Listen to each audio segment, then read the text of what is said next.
I'm Shaan Hurley. I'm here with Robert Green, CAD consultant. We're talking about a whole bunch of CAD management related issues. And one of the things that I've been kind of wondering about, and I've heard from people, is how do you justify or get visibility so that you're recognized and not just overhead as a CAD manager? Yeah, that's a great question, and I think particularly now, economic times being what they are, I think the key thing for most CAD managers is they're not publicizing themselves well enough. They kind of labor in this technical mishmash of stuff that most people don't understand. If you're doing Visual Basic work, or if you're doing Lisp, or if you're creating different profile deployments for CAD, who else really understands that but you? So the burden really is on us as CAD managers to communicate, especially up the ladder, to senior management what we're doing. So one of the things that I recommend that anybody does is that you come up with a list of ideas or objectives that you're working on through the course of the year, and if you can, try to associate a savings number with that. Let's say you're having quite a lot of problems with plotting. Your rework rate on plotting is 25%. Maybe you're having to replot 100 drawings a month in your current environment at 15 minutes a shot. Well, that's 25 man hours per month that are being lost. So if you tally up those man hours over the course of a year, that starts to be some real money.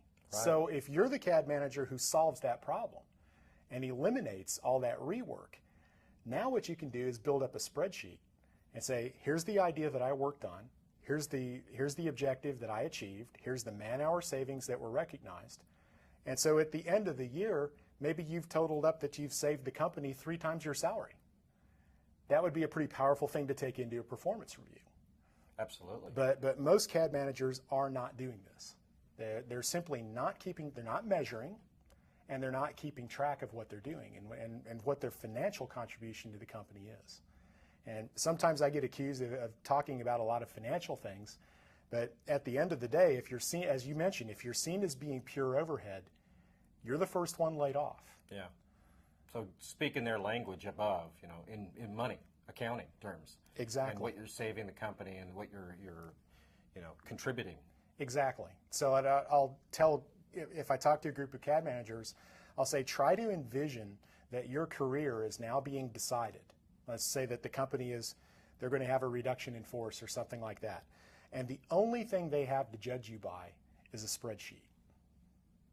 Yeah, you're in trouble then. And so if the only thing you show up on the spreadsheet as is overhead, you already know the outcome. But if you make your own case, so if you track your own measurable objectives and you show your financial contribution, then they can actually start to see, hey, not only is he a good mechanical engineer, not only is she a great architect, but look at the positive things they're doing for us here in terms of efficiency and making us run better. So if you control the story, if you communicate what you do, and if you really demonstrate the tasks that you're working on, that pretty much will insulate you from that classic overhead. You're just an overhead CAD manager argument. That is some good information and advice. And I've talked to, just as a point of reference, I talked to a group of CAD managers at AU every year. And we started actually doing this experiment about 4 years ago. And so over the past 4 years, I've had these guys come up now and say, I did the spreadsheet and I got a raise or I got a promotion. So it really does work. Thank you. You're welcome. Appreciate it.